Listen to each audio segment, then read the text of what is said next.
Well, good morning and welcome to the Swetland Center's seminar series.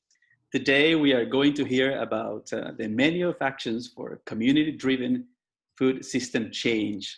This webinar is presented by the Modeling the Future of Food in Your Neighborhood study.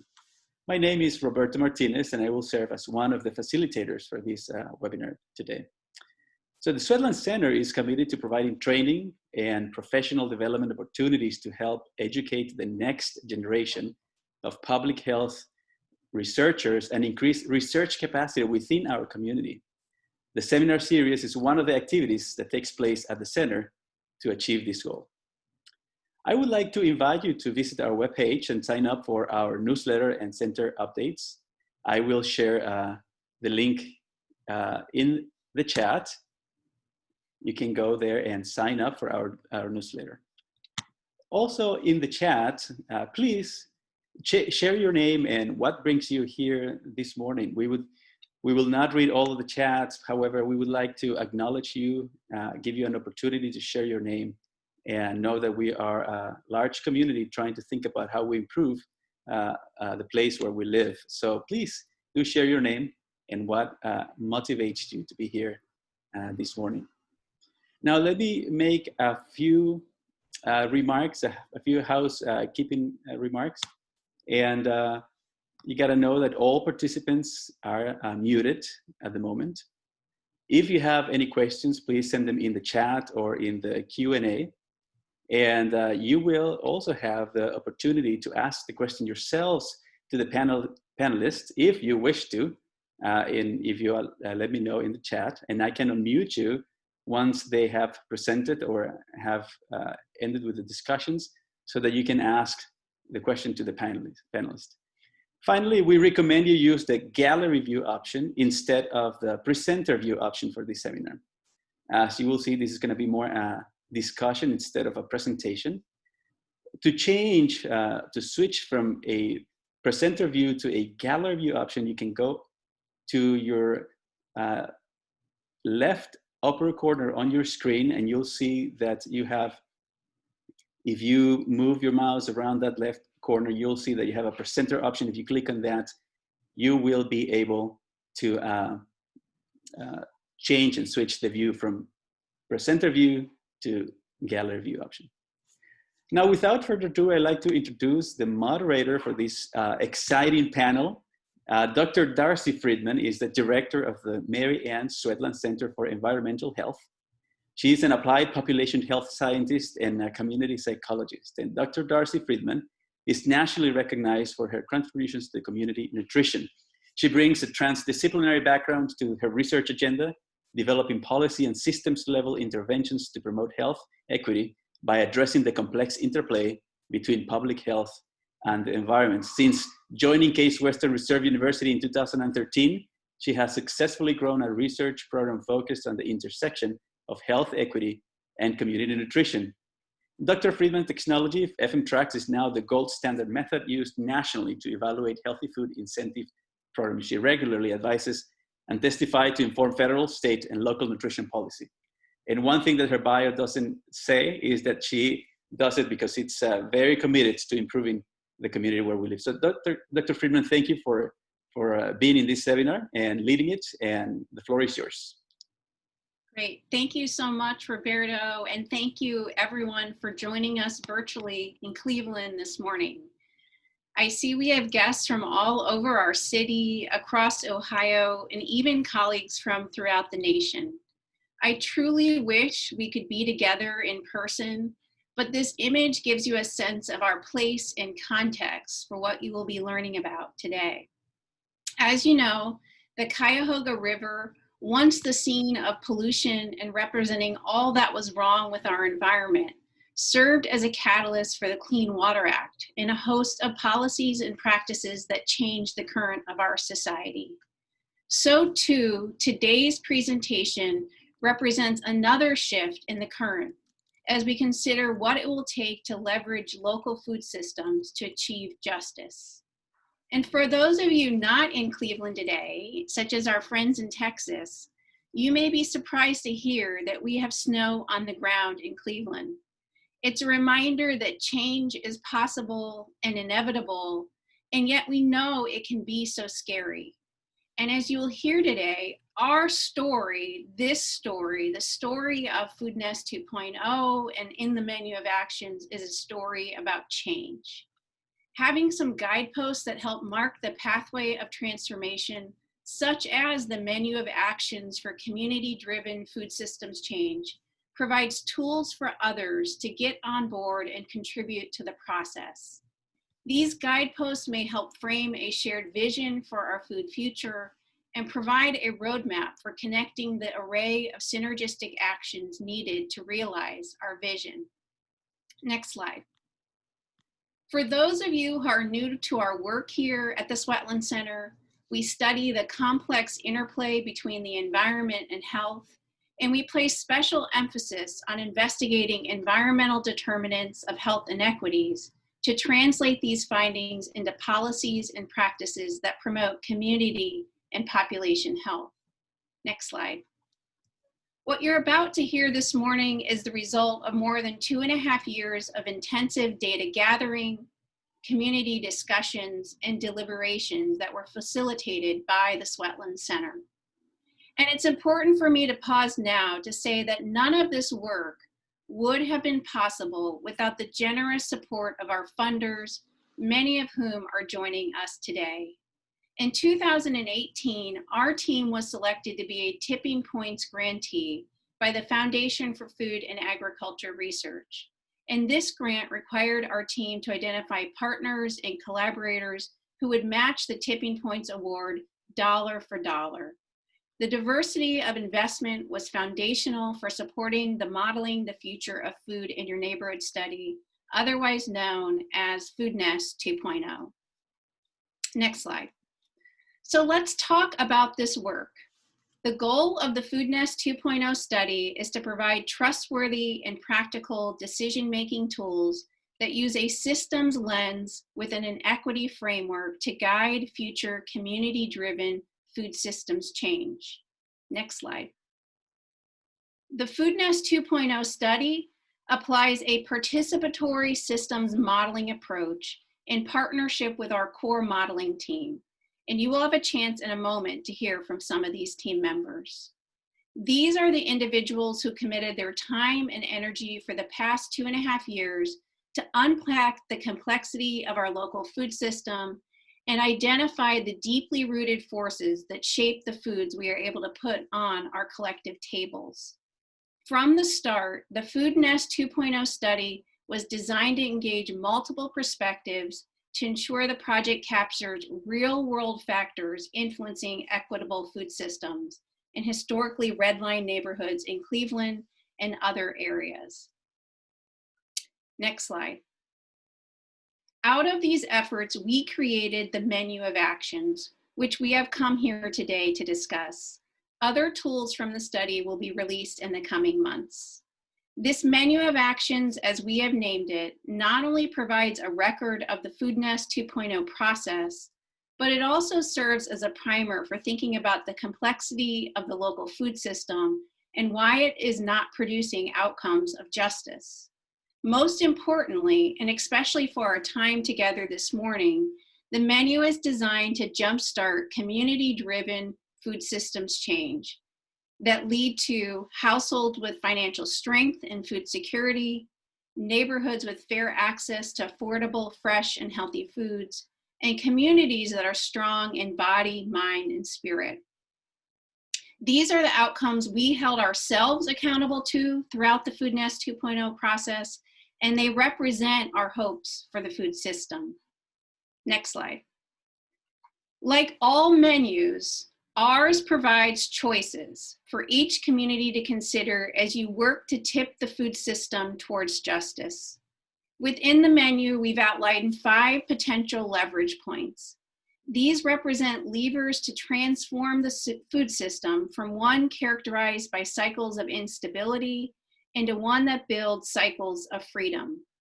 These leverage points are described in further detail in the menu and include fair access to affordable, fresh, and healthy foods, nourished neighborhoods, neighborhood thriving, economic and community development, and social connectivity and policy engagement.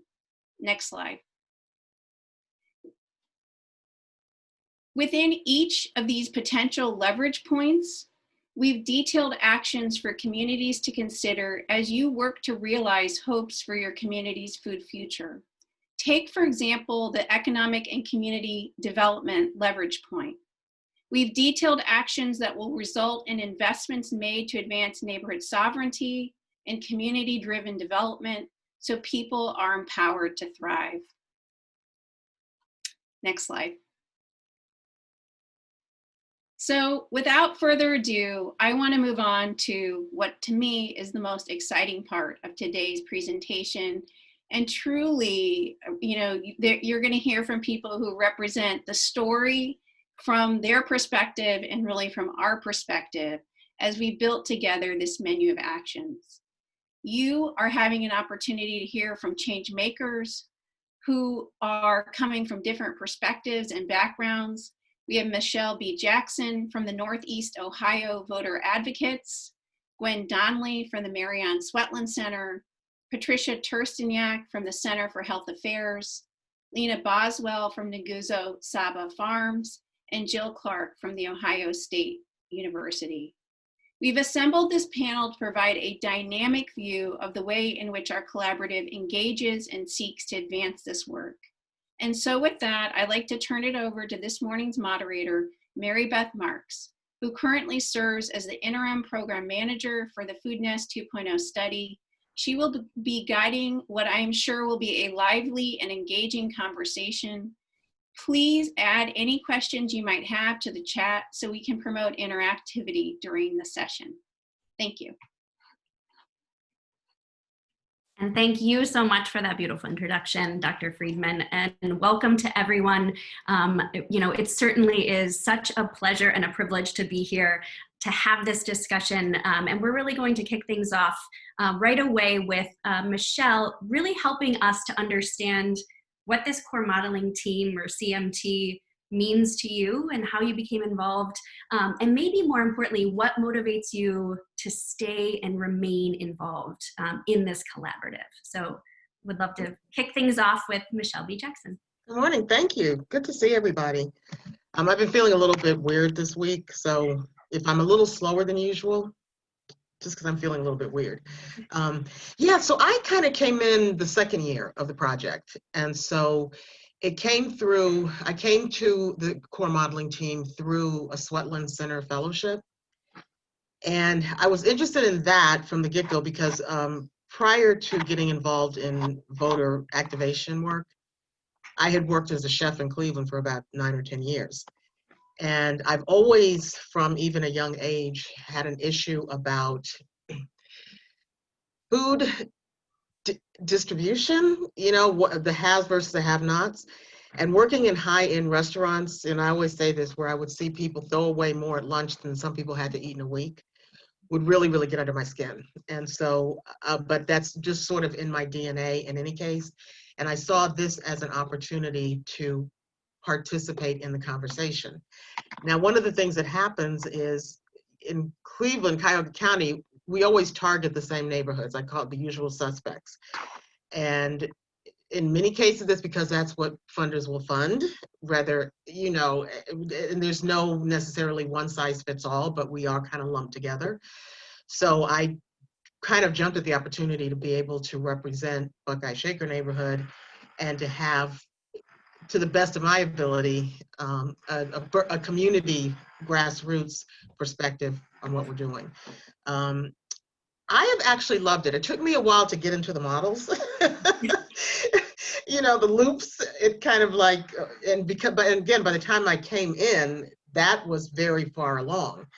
And so I did have an issue wrapping my brain around it. I even considered, I don't know if this is too much, will I ever get this? And then at some point, it was sort of like the light bulb aha moment, eureka. And then I looked at them and it began to make sense. However, I talked with Lena and the other community members about this. We are interested in action. So recognizing the need for the research and the perspective, I think I know I'm in a point where I want to see something tangible that I can touch and that people in the community can touch. I think research is fantastic for research's sake, but when we're dealing with this type of issue, where you don't really have years to begin to impact it, um, it's just so vital. It's like our neighborhoods. Cleveland is one of the poorest cities in the whole country. I mean, and this makes zero sense. And that a key part of that has to do with nutrition, how people are eating, what they're eating. We have grocery stores in Buckeye Shaker. We have 3 of them. But it's what are people eating? How are they getting that food? What means are they using to get that food? So these are important conversations, and but I'm staying engaged because I'm really looking forward to that next step of implementing something.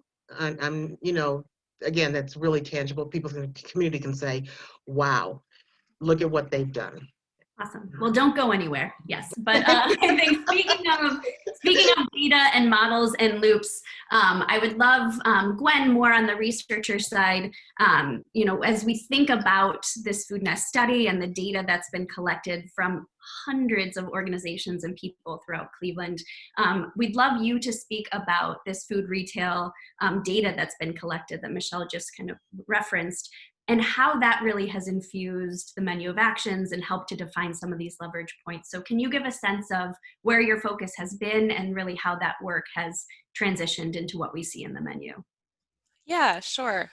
So I guess as a bit of background, our food retail data collection was part of Food Nest 1.0, which was the precursor to this current study. And that was all about using the opening of this food hub on the east side of Cleveland in a historically redlined neighborhood to design a kind of natural experiment comparing changes in diet and food insecurity and a lot of other factors in that neighborhood compared to a sort of control community in Columbus that we considered somewhat similar. And so as part of that study, we also used a tool called the Nutrition Environment Measures Survey, or NEMS, to collect food retail audit data in both of those neighborhoods so that we could get a sense of what is the quality, variety, affordability of foods that are being sold in grocery stores, in corner stores, in dollar stores, all different types of food retail options. And so that looks at things like what types of fruits and vegetables are stores selling, and then also healthy versus less healthy options. So like what's the price of 100% whole wheat bread versus white bread? Or are those even both available in that store? And then like lean meat versus high fat meat. And so what we see in the 5-year results of the NEMS scores is that these average overall scores, which are based on a combination of how available, affordable, high variety, and high quality healthy options are in stores, we see that they really haven't changed at all over 5 years. They've stayed relatively constant. And I think this really gets at that point that Michelle just raised, which is that it's not like food does not exist here. Buckeye Shaker has 3 grocery stores, as Michelle said.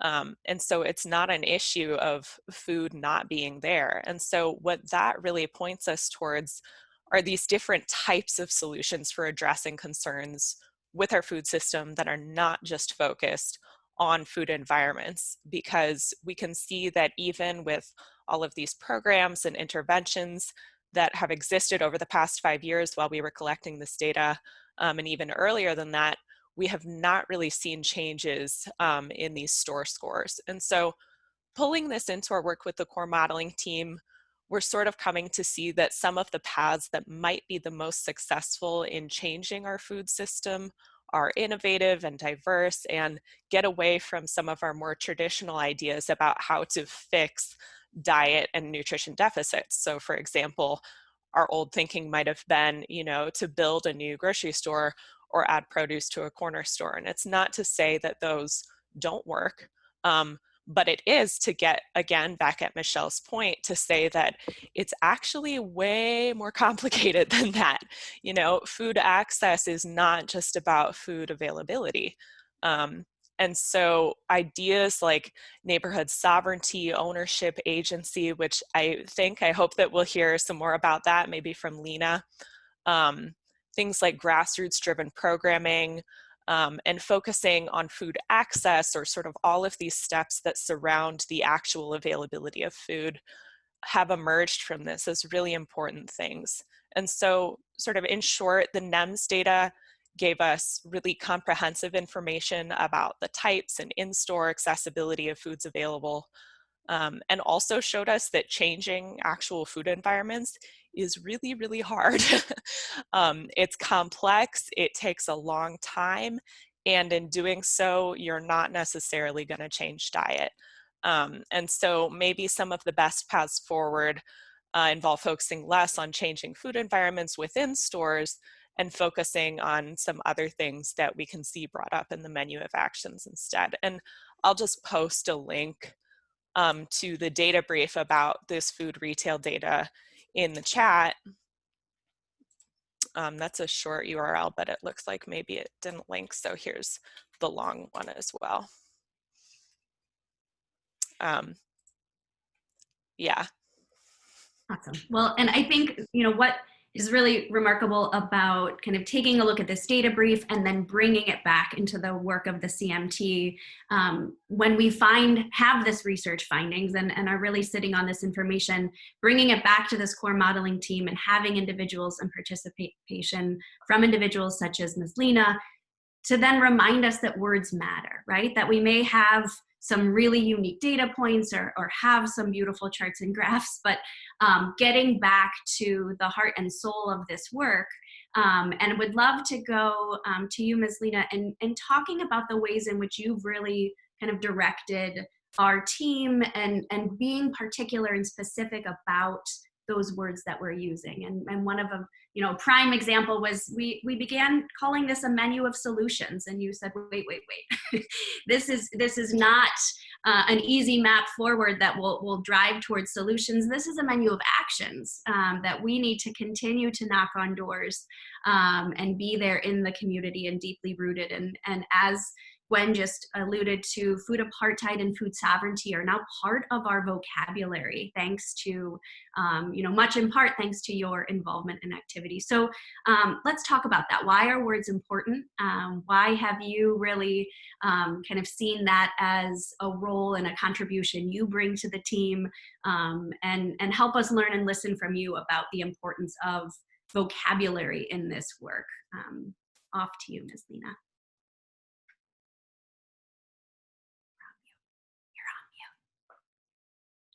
Ms. Lena, you're on mute. Unmute. Okay, I thought that you all gotcha. See there? I thought you all were controlling that, but I am in control. All right, you're in control. And that is my message, that we control the narrative. We must control the words coming from our communities. Let me start by first honoring my ancestors, known and unknown, because they are the shoulders that I stand on, and they are the impetus that continues to drive me in this work. Thank you so much, Ashe. In particular, my mother and father, Miss Josephine Boswell and William Boswell. I thank you so much for your contributions to my life. I thank you so much for my incarnation into this life, and Ashe. Okay, so words have power. Words control the narrative. The words come from our voice. For too long, we have been shouting at the rooftops. We've been screaming our voices about the injustices in our communities, about the things that have been happening. And I heard this saying that's just so poignant. It said that, we've been sounding the alarm, but society has been pressing the snooze button, And we are at a place right now where it's like, no more. We must, when I came to this particular group, I understood that you all were not so knowledgeable of the language. And you have to speak to the people in the language they understand. And so I felt like it was my job as a storyteller to be able to tell our story and to infuse this work with our words, because we have PhDs, we have thought leaders, we have those who are working on the ground right now, who are developing this language and who are doing the work. So words have power, words define, words control, words can uplift or destroy. They convey ideas and messages to the people. They describe the culture. Words carry intentions, and words have a frequency and an energy. There's a study I'm sure that you all are familiar with I think his name is Dr. Emoto, where he took words and simply wrote them on a piece of paper and placed them on a glass of water. So there were 2 glasses of water. One glass of water was infused with beautiful words, kind words, thoughtful words. Another glass of water was written with words that were mean, hate, hateful words, mean words.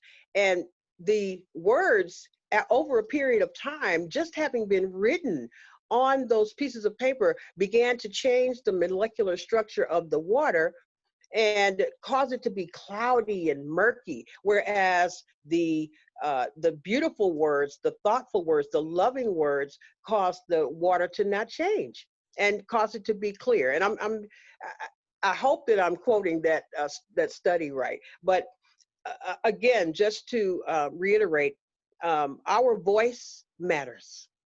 And I will continue to support us having a voice and having agency and support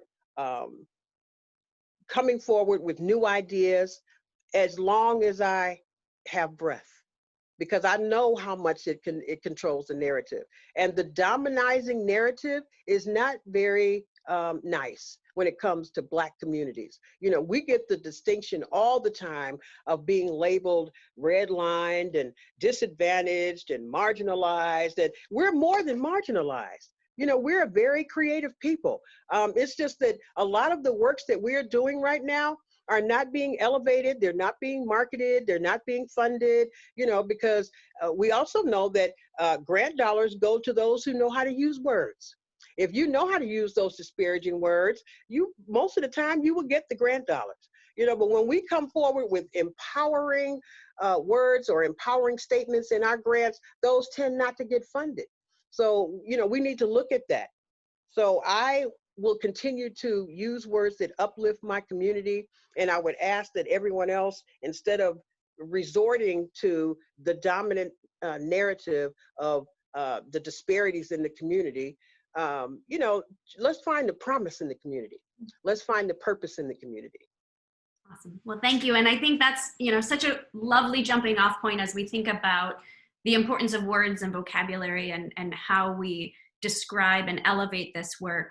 A real core part of this study is also in ways in which we frame the problems and solutions. And some of that is taking this systems approach. And many individuals on this call and conversations I've been involved with through this project, we've reinforced how many of us are not trained to think in systems, that the systems approach is not necessarily part of a lot of our traditional either educational background or personal upbringing. And one of our newest members of the core modeling team, Patricia, is joining us and would love to hear from you how just being a part of this work, you've been so steeped in these conversations from a professional perspective, but how has this involvement with the core modeling team, even early conversations, how has that systems thinking already kind of infused your creativity and your approach to this work? Yeah, thank you for that question. And just a brief background. So I grew up East 116th and Buckeye on Forest Avenue. So when people talk about the systems, I was part of the system without always realizing it. And then public health background, so a lot of emphasis on programs and planning, management, evaluation. In part of my aha moment, or one of my aha moments, was to really look at this. And when we say systems, or when we do this type of work, we often look at individual responsibility and what are we asking people to do, and the requirements and all of these asks and requests and invitations for people to adjust to the existing systems. And it is a lot, and especially when we think of food. So we say, oh yeah, there's food in the neighborhood. Well, what is required to get to that food? It might mean taking 2 buses and walking 5 minutes. And then how does that interfere if I was to get ice cream in the summertime? You know, and it's these very tiny nuances when we think about it. So one thing I like about this work and being part of this, being part of this team is to really explore the systems and really have that different approach and asking the system to adjust to the people instead of the people always constantly adjusting and being so resilient and having all this resolve and we can figure it out, but really looking at it from the different perspectives and say, hey, these systems are not, yeah, they're working as they were designed, but it's not working, and as we try to, one of my personal mottos, is co-creating, right? Co-creating a society that works for everyone, and the systems are not working for everyone. And it is taking, the time and the work and getting down and dirty and having these, conversations and figuring it out. And it's not easy. We don't necessarily have the playbook for this, but it's doing the work, it's showing up, it's having that consistency and being unafraid of asking the questions. Well, why is this system like this? And what are, as Darcy mentioned earlier, what are those leverage points? What are those tipping points? Where can we see the change? And what does that look like to move forward? Awesome. Well, let's dive into that. I think the benefit of this conversation, as Roberto mentioned at the top of the seminar, we have the good fortune of having individuals who are not only deeply knowledgeable in this space, but certainly deeply passionate. And many of them have the tools and resources and ability to move some of these ideas forward. And so we are delighted to be joined by Dr. Jill Clark this morning, who you may not be able to tell, she's actually in Columbus, not in snowy Cleveland this morning, based at The Ohio State University. And so with your involvement in this work, as we are, celebrating the release of this menu today, how do you envision others kind of outside of this greater Cleveland community really utilizing this tool and bringing forth conversations or key questions to really utilize this work and these findings to communities beyond those in our own backyard? Yeah, thanks for that question, Mary Beth, and it's great to be joining you all this morning. Yeah, so I say R&D, rip off and duplicate, right? We in practice, and I spend a lot of time both kind of behind the computer, but then also in practice. And we do a lot of learning from each other in practice. And so I could imagine like our Food Policy Council here in Columbus taking at least 3 things from the menu, which is really this package of things, right? It introduces a process, it introduces a way of thinking, and then of course there's the concept of actions. And I say concept of actions, and I'll get to that in a second, but process, deep collaboration with community leaders, residents, and researchers. And what Lena said earlier, the idea of storytelling and narrative development and what we did together, it really changed the way that I think about collaboration. It will have a permanent impact on me and in my work, but I also think it's something that we can take away from that process, that collaboration, systems thinking. And you bring those two together and it makes it okay to learn together. We're all experts in what we do, but as a researcher, I don't have the answers within myself. Right? I don't have the next steps within myself. The answers were found between collaboration. And if you were here at the very beginning, you saw that image that Darcy showed of that group of people, and I had to chuckle when you said it was a pre-COVID picture. But it's, you can see there are a lot of people involved in this work. And it's okay to learn together. It's okay to ask the what ifs together. It's okay to adapt. And it's more than okay to do those things because it means that we're using systems thinking together. And so you bring those 2 things together with the concept of actions, which isn't a list of to-dos, right? And for someone in Columbus, I think it's rather a challenge to engage in dialogue about learning about levers for change and about what will disrupt the system so it stops creating the same results as Patricia was just saying. And it's liberating because under each leverage point, there are many approaches offered, which suggest that there's multiple paths, which is a bit different than I think a lot of the work, both in my practice and in my research, which is to say that sometimes we have the solution in mind already. Like, hey, I think fruit and vegetable incentive programs are great. And I do, trust me, I've actually advocated for them myself. But I might just shop that idea around until I find the right problem to go along with my action or my solution.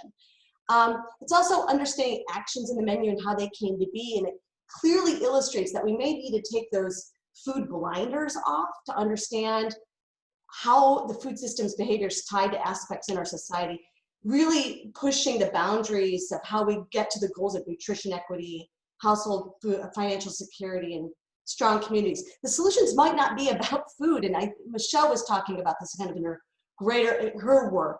And so anyway, to bring it together, I think the menu represents the process, the way of thinking, and thereby, what a suite of actions might be to disrupt it. A real challenge to us in other communities.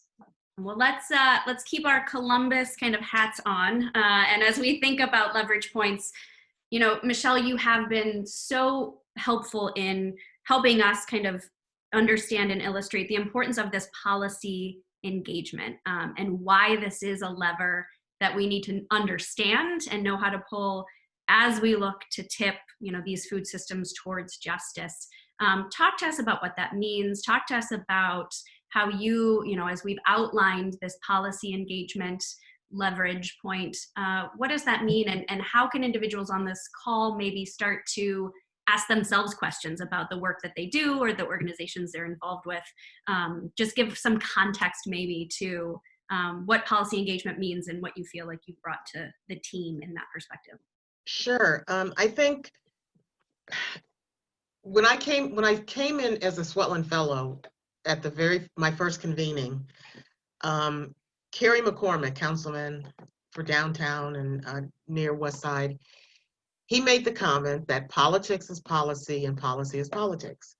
And I just thought that's just the most brilliant way to put that. So all of us, whether you're doing straight research, whether you're an activist, we all want to see change that needs to happen through channels. And those channels, whether they are funders or whatever, relate to policy and what becomes a priority.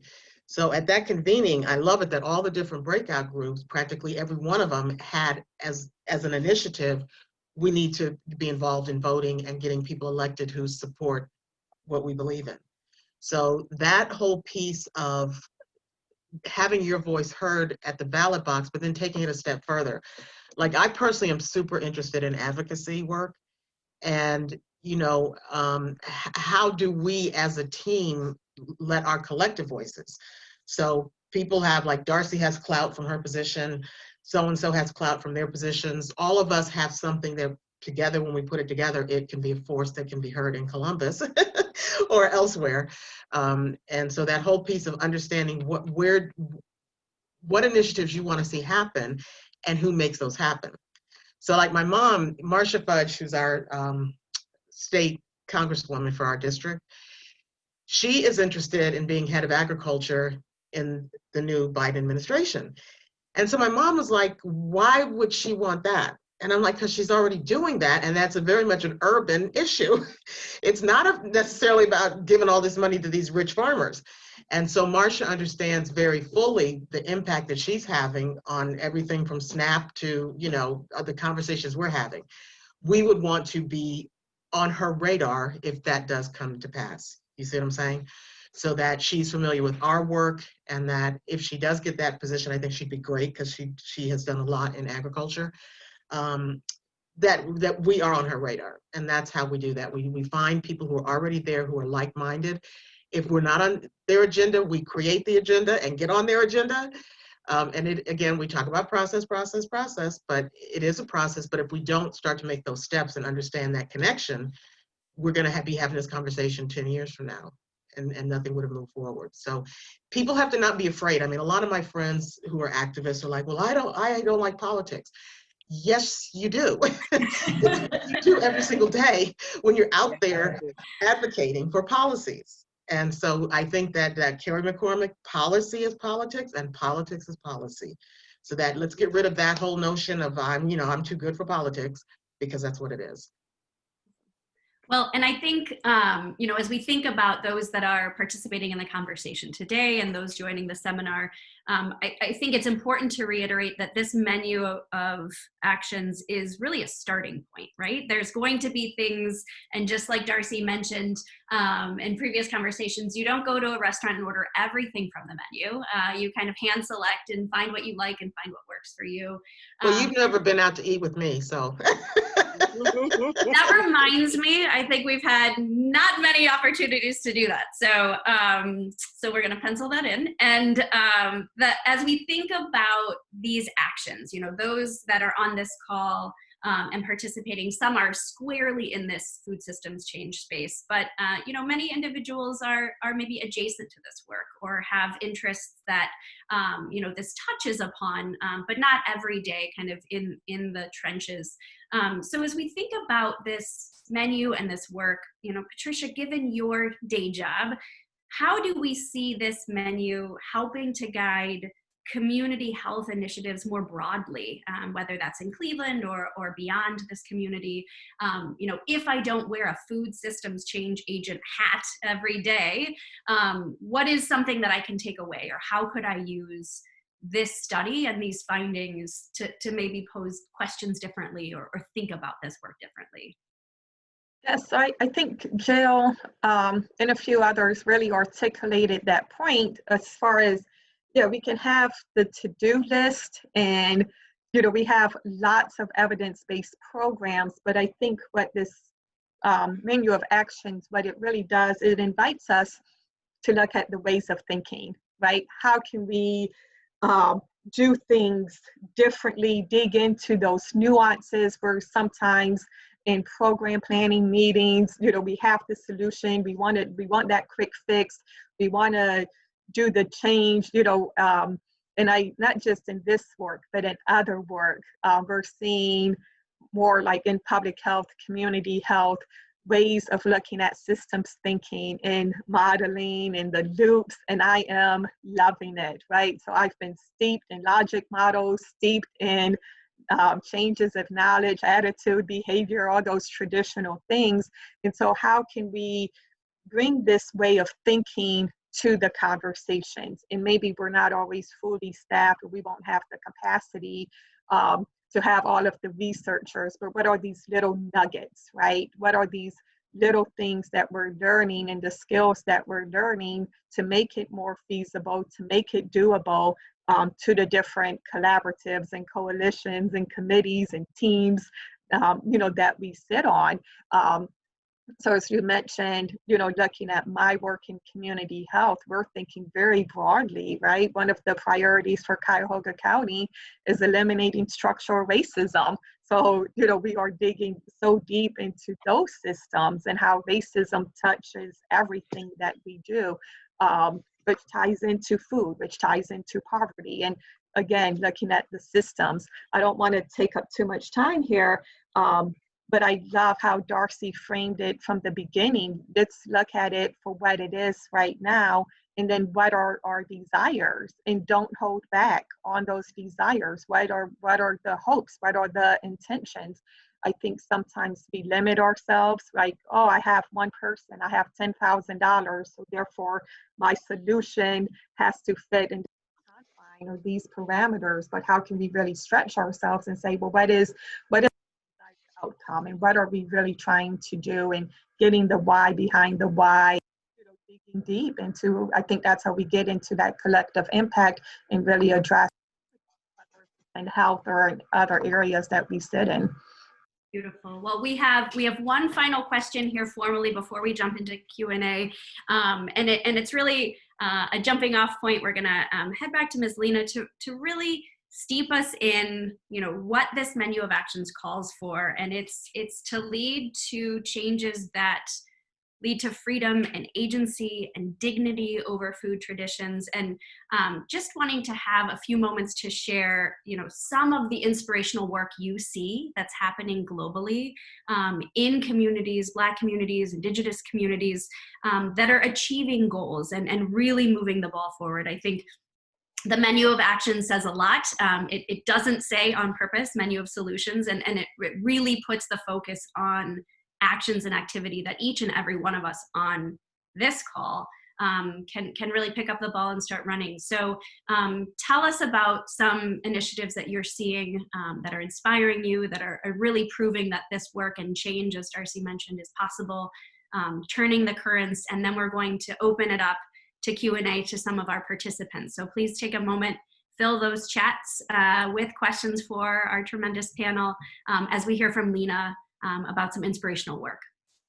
Okay, thank you so much. Well, I've had the privilege and honor of being able to be in beautiful spaces all over the country. I traveled for about 3 years. I actually became addicted to getting on the plane. Every time I turned around, my coworkers were saying, "You're going where? You're leaving this week?" Yeah, taking PTO, going to California. Okay. So I've been able to travel and meet and break bread with some of the most dynamic and beautiful Black Indigenous people you would ever want to see. These people, we're talking about changing food environments. Oh, they are changing food environments. We are collectively developing a culture of wellness for our communities.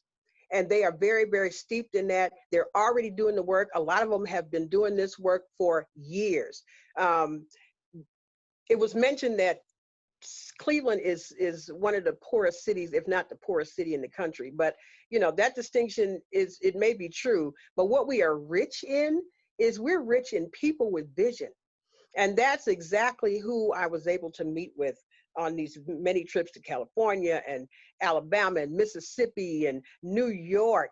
They are creating, as we are here in Cleveland, we are creating farms. And shout out to Veronica Walton and Mike Walton of League Park Farm. Shout out to Brother Rakira of Village Family Farm. Shout out to Brother Mansfield Frazier of Chateau Huff here in Cleveland. Shout out to Ridall Green Partnership. Shout out to my organization in Guzo, Saba Gardens. We've been doing this work forever, ever since, I've been able to speak about this work. So we're creating farms, we're creating gardens, we are creating holistic wellness practices and programs.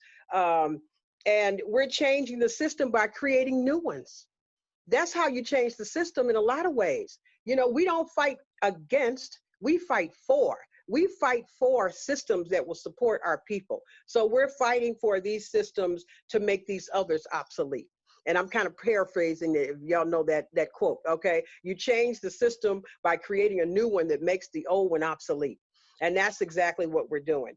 One of the largest groups to abstain and from meat and dairy is the Black community.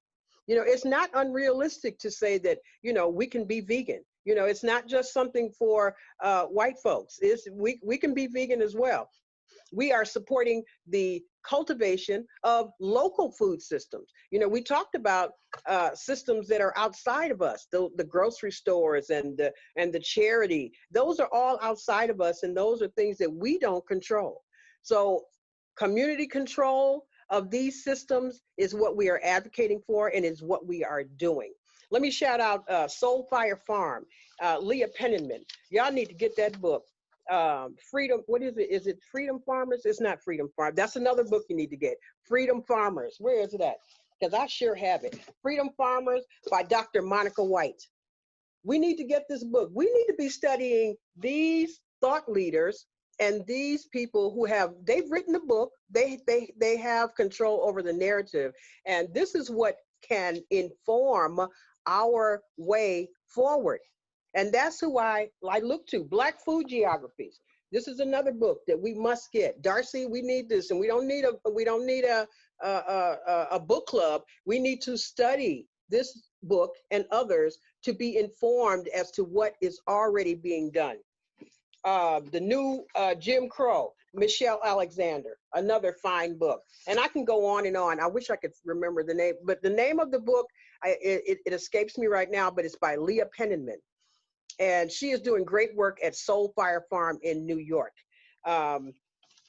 Who else? Village Family Farms, I mentioned, Chateau Huff. So there's just an array of people. Just to let you know, we are, and we have been, even through the pandemic, we have been doing this work, but our charge right now is to make sure that we are able to continue this work through funding, through support, through resources, and so that we can carry on. We are the first responders in our communities. It's not so much the health community that is always the first responder. The first responders come from the community, and they've come from each and every individual family. So we're the essentials when it comes to all this. We are on the front line, and we have been fighting for justice forever. So now is our time. It's our time to be able to be recognized. Listen to us. Don't just hear us. Listen to us. Our voice, again, our voice matters, and our work matters.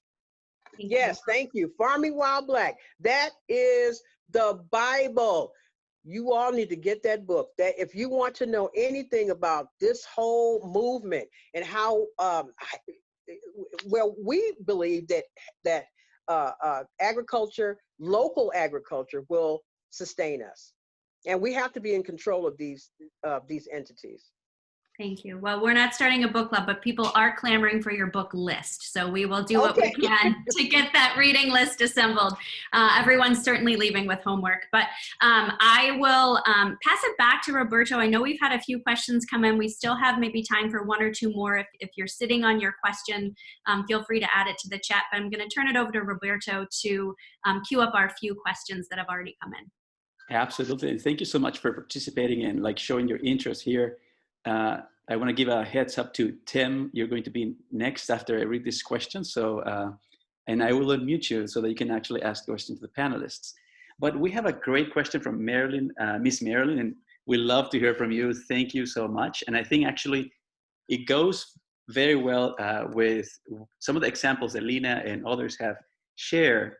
And the question reads in the following way, and it's for Michelle.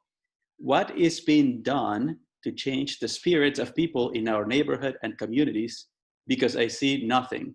What about other neighborhoods? What about starting with the low-hanging fruit? When are these words going to be put into action? I have no idea.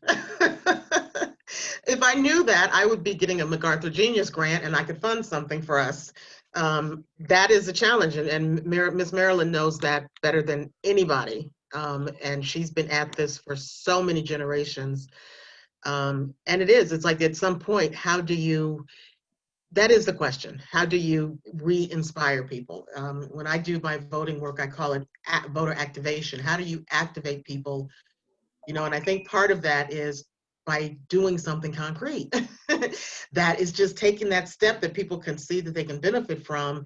Then it gives credibility to the next time you try to do something.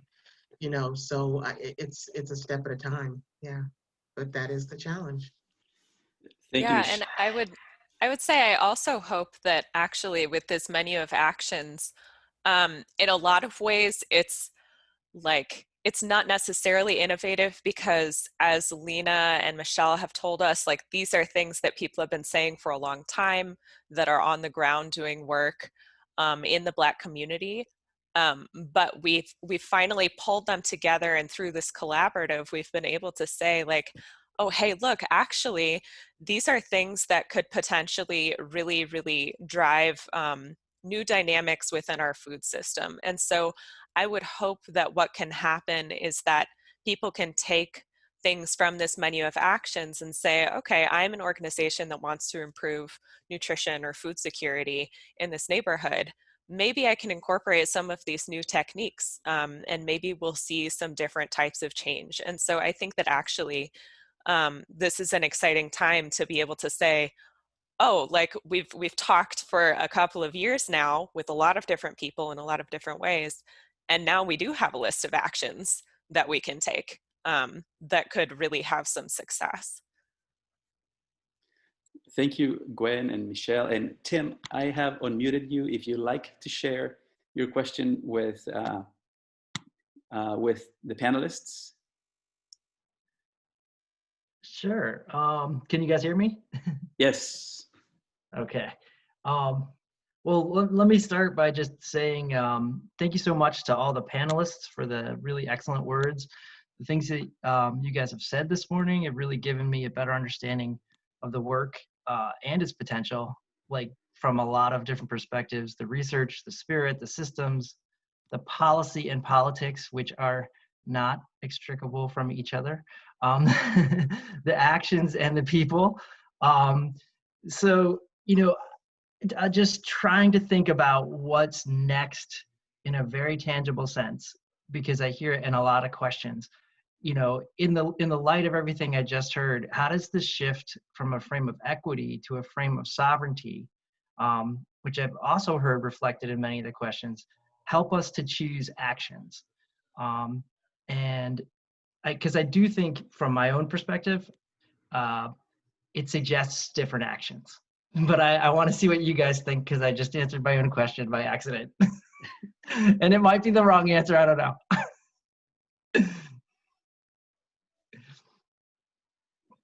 And Jill, yes, I see you are muted.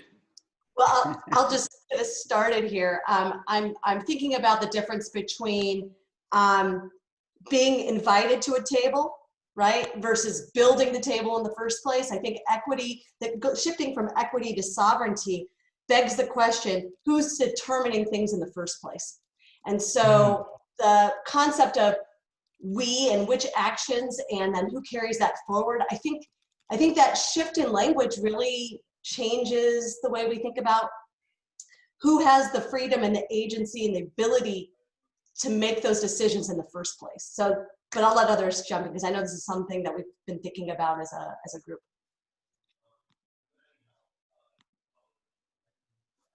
I'll go ahead and add to that discussion, because it is a good segue in terms of what's next for us. As we've thought a lot about this question, how do you move from thinking to doing? We have come to a shared belief, and you see it in the title of our menu of actions for community-driven food systems change. And what that means for us, as you're going to see the Food Nest 2.0 moving forward in 2021, whether there's COVID or not, you'll see us, doing in a new way, is to work directly in solidarity with local leaders. And believe me, we have many, many local leaders. You've seen some on this call right now. There are many more that we have already met, and many more that we have not yet had a chance to meet.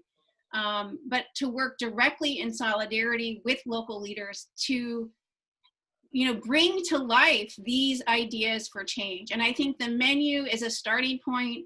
It's an idea for, starting to, like Jill said, the process. Do we have the right people at the table? Have we envisioned where we want to go? Have we been willing to say maybe our idea, our pet project, isn't actually the right thing to do, and to trial a couple of different what if scenarios? Have we been able to call BS on each other when we don't quite believe that what you're proposing is going to work? But building people up along the way, getting the data and the insights for disruptive action. And as my colleagues challenged me on, as I said, well, can't we look to some ideas to say, well, if we did this, we did all the things in the menu at once, wouldn't we know what's going to happen? And they really challenge to say, no, that this is a disruptive space. And we do not know what happens when we disrupt, because the system works as it is. And we know what happens when you continue to do small tweaks in this system. But when we disrupt, we want to make sure that could actually have a big impact. Are we thinking about unintended consequences? And then is it what's the time frame that we might expect this type of change? So you will see coming out, we'll be announcing our fellows, our Food Nest 2.0 Food Systems Fellows that will begin in 2021, working directly with them to build out and build up their projects. And hopefully by summer, you might start to hear about some of these ideas coming to fruition. So that's one of the ways we've thought about how do we translate this into the next step of thinking to doing. In terms of closing out today, you will be getting an email if you registered for the session that has your own personal copy of the menu of actions. We encourage you to look at it, share it, talk about it, follow up with us, spread the word, support our work in any way. If you find that this is motivating and exciting, we are at a space where the doors are open and we're, welcome engagement from others. So stay tuned to our work. You can find out more on our website here. And again, later today, you will receive a copy of the menu of actions. I want to personally thank all of our speakers. Obviously, you have been able to see this is the best group. I am totally biased, but we're not afraid to share our views. We're not afraid to learn together, take risks, be challenged, and I think what you've seen is the result of that. So deep gratitude for everybody, and thank you to Roberto and Mary Beth for pulling it together. Have a wonderful day, and we look forward to being in touch. Thank you.